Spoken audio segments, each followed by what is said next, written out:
All right, it's Dynasty Trade Tuesdays. Let's get to it. So we scrolling through Twitter looking for trade. Thoughts on giving Gary Wilson and a 24 second for Olave and the 105 this year. 12-team super flex, full point PPR. Works for me. Works for me. I don't mind taking a Olave and a 105. Even though, off the top of my head, I'm not thinking about it. I feel like you're giving up a little upside, giving up Wilson for Olave, but the 105 could be a quarterback, could be a running back, depends on what you need. If I really needed a quarterback, I could definitely grab a quarterback at that spot. I don't feel like the talent of Wilson is that far from Olave. All right, the next trade is receives McBride, Osborne, the 109, a 23 third, and then a 23 302. Sends Conklin, Swift, Boyd. That's easy, I mean, the 109 side. Definitely the 109 side for me. Easy. Next, we have gives Judy Pacheco and the 304. Get Cooper and Pickens.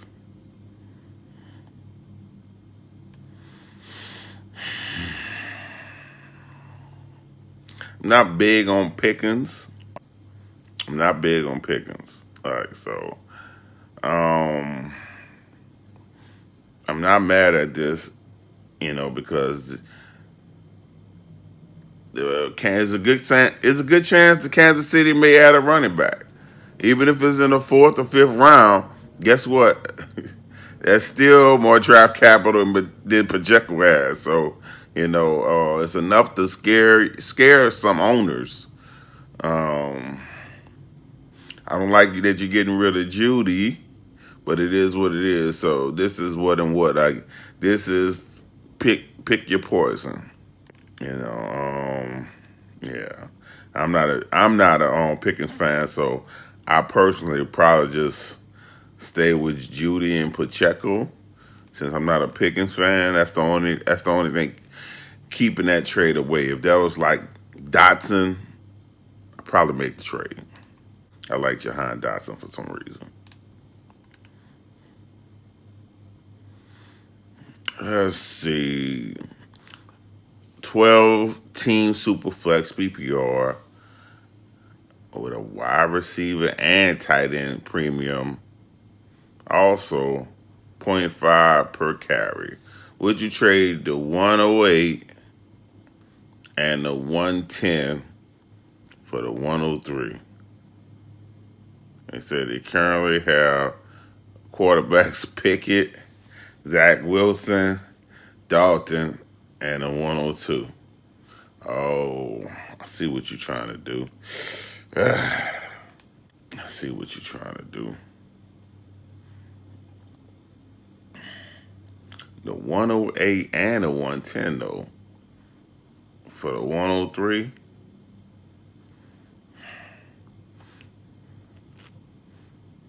You got the 102. You definitely go get another quarterback. So you're going to have two starting quarterbacks. It just depends on what your team looking like, man.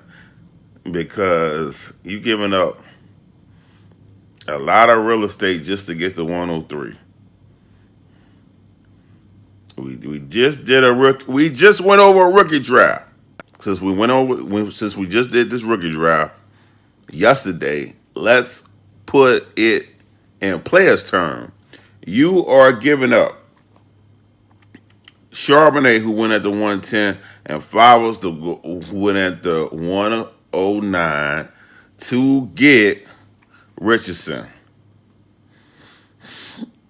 That's who went at the 103. It should have been Bryce Young, but it was Richardson.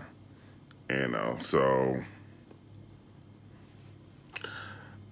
this is a way to make sure you feel good at QB, but you giving up a lot of other values. So I'm curious how your other team looks, like how the rest of your team look. I am curious. I am super curious because if you don't have a contender, you can get at the 102, you can get whatever quarterback you want. The cream of the crop. If is obviously you must like more than one of these quarterbacks. Then you don't have to get a running back.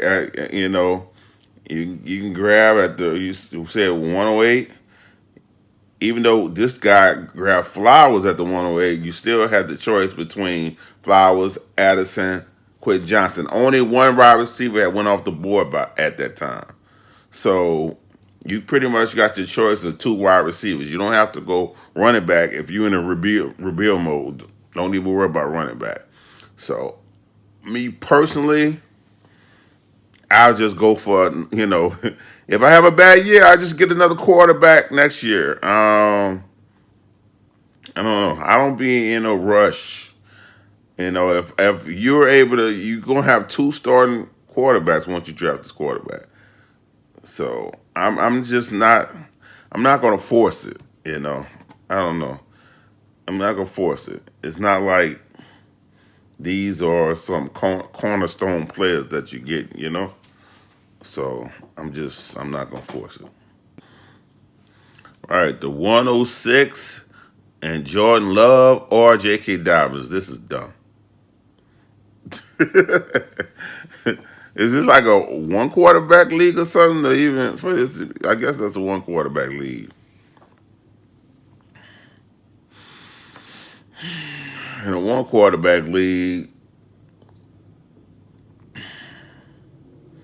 I'm sure a lot of them running backs go fly off the board, and you still might get a choice of like a Bonaconda or a decent receiver with good draft capital.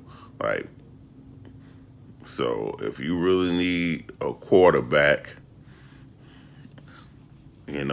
why not?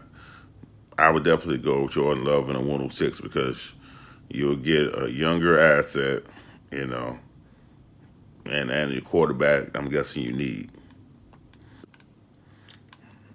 All right, we got a big boy trade here. Josh Allen versus Prescott, Debo Samuels, and ETN. I wish I would have heard more context of the league because the deeper the league, let's say is 12-man league, start 12, the better I feel like, about getting more assets rather than, just the cornerstone players. The more shallow this league, the more important it is to get the cornerstone players. So, but if we just thinking of it in a regular league, 12-man, PPR, I don't know. Because Allen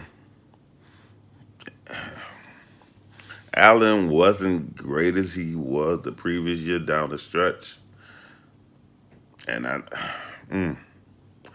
think these one of these close trades. It just depends on how your team constructed. To be honest, depends on how your team is constructed. Like I I I don't know if I would go either way. Like if I had Allen, I don't know if I'm giving up those three for him if I don't really need it. Um, And those not no players to sniff at. It's just like Prescott is the is the piece. I'm like, he's in a good offense, but it's still, Prescott doesn't give you that rushing upside anymore. It's just not the same. It's not the same anymore. So that's pick your flavor for that one. Just what your team needs.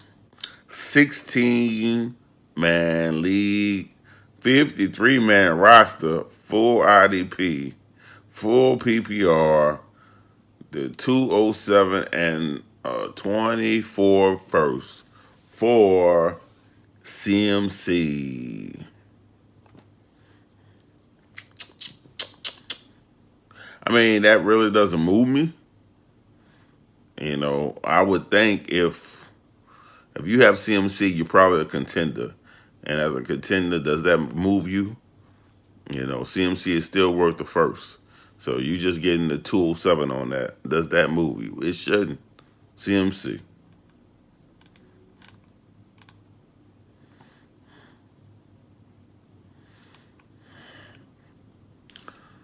P. Ryan and Chenault or Fournette and Breeder. 12-man full PPR 1 QB. Yeah.